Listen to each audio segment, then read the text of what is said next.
안녕하세요. 제사장과 레위인들 명단을 마무리하고 성전 봉헌식을 준비합니다.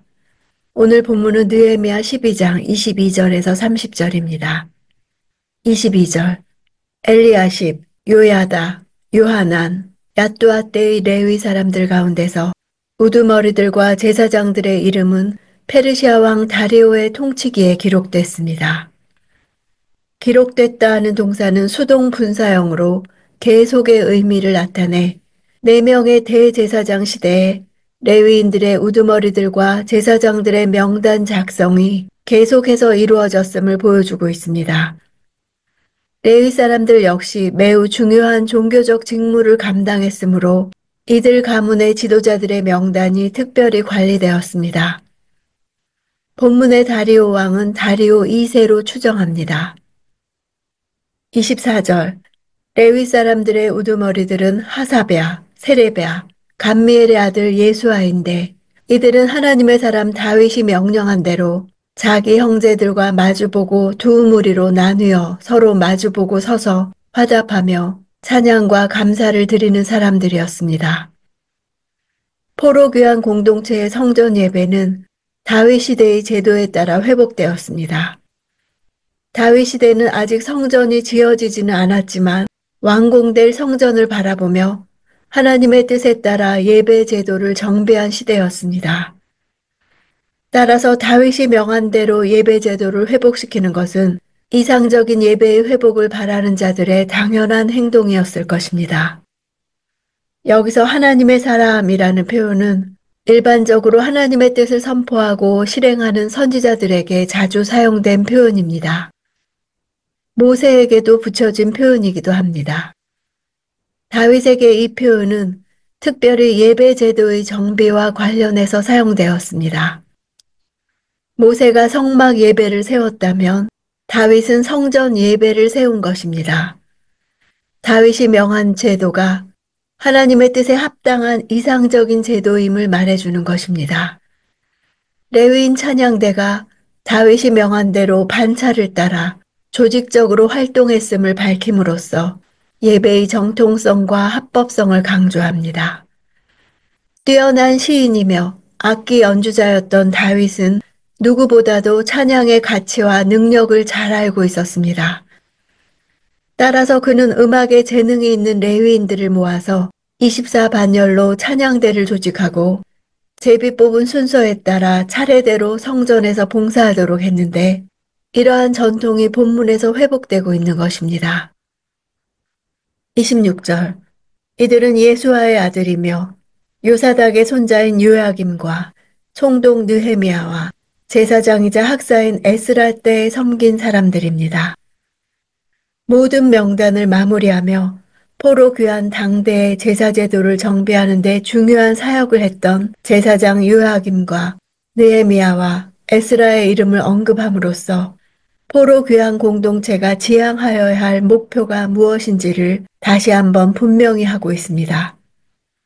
이스라엘은 아직 정치적으로 독립하지 못하여 페르시아 왕국의 속주에 불과하지만 성전 제도의 회복과 선민의 거룩함을 훼손하려는 이방 세력에 대한 배제, 율법에 대한 순종으로 공동체가 회복되어 다시 구속사의 주역으로서의 자격을 되찾게 되었음을 보여주고 있는 것입니다. 27절 예루살렘 성벽 봉헌식을 거행하기 위해 레위 사람들을 그 모든 거처에서 찾아 예루살렘으로 데리고 왔습니다. 심벌즈와 하프와 수금에 맞춰 감사의 찬송을 부르며 즐겁게 찬양하며 봉헌식을 거행하기 위해서였습니다. 봉헌식은 느헤미야서 전체의 중요한 핵심 내용 중 하나입니다. 성벽 재건 완공과 성벽 봉헌식 사이에 7월 절기 준수와 언약갱신과 백성들의 예루살렘 이주와 성전 제사제도 확립 등의 사건이 있었기에 성벽이 재건된 이후 몇 달이 지난 시점이었을 것입니다. 성벽 공사가 끝나자마자 곧 거행되어야 할 봉헌식이 이렇게 지연된 가장 큰 이유는 예루살렘 성의 거민이 너무 적었기 때문이었습니다. 따라서 성벽 완공 후 느헤미야는 1차 귀환자들의 가계를 재확인하여 백성들을 예루살렘을 중심으로 각 성읍에 재배치했습니다. 이러한 느헤미야의 과감한 이주 조치로 인하여 많은 사람들이 예루살렘에 거주하게 되었습니다. 봉헌식이 지연된 또 다른 이유로는 봉헌식에 앞서 백성들의 신앙을 고양시키는 일이 우선되어야 했기 때문입니다. 이 일은 언약 갱신으로 인해 이루어졌습니다.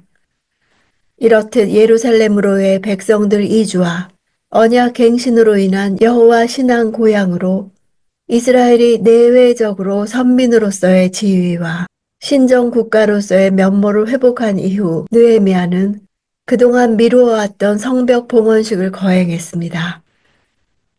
이는 예루살렘 성벽 재건이 최종적 목적이 아니라 성벽의 재건은 이스라엘 자손들이 대적들의 군사적 위협으로부터 벗어나서 다시 하나님의 백성으로 살아가는 데 필요한 하나의 과정임을 깊이 인식했기 때문에 가능한 일이었습니다.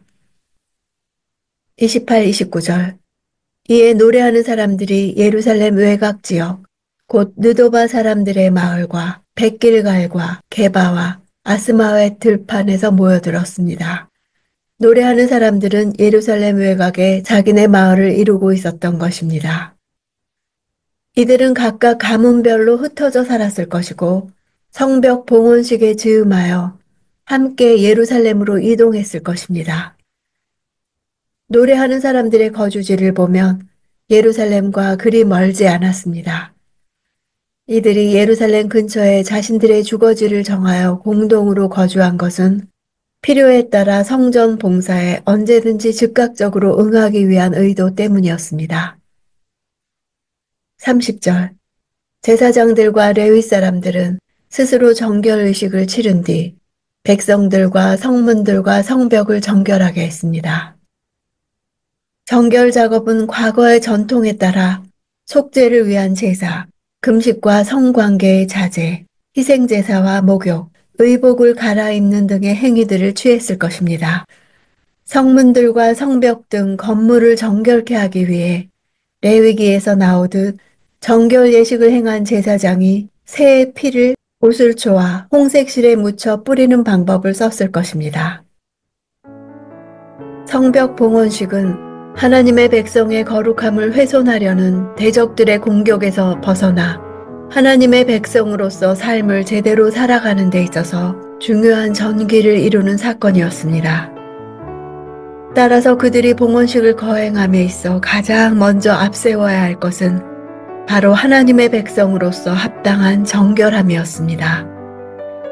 정결함은 새로운 역사를 시작하는 하나님의 백성들에게 있어 가장 중요한 선결 과제였습니다. 제사장과 레위인들이 스스로 정결의식을 치른 뒤 백성들과 성문들과 성벽을 정결하게 한 것과 같이 내가 스스로 해야 할 정결 작업은 무엇입니까? 가정과 직장과 교회와 나라를 위해 어떤 정결 작업을 해야 할까요?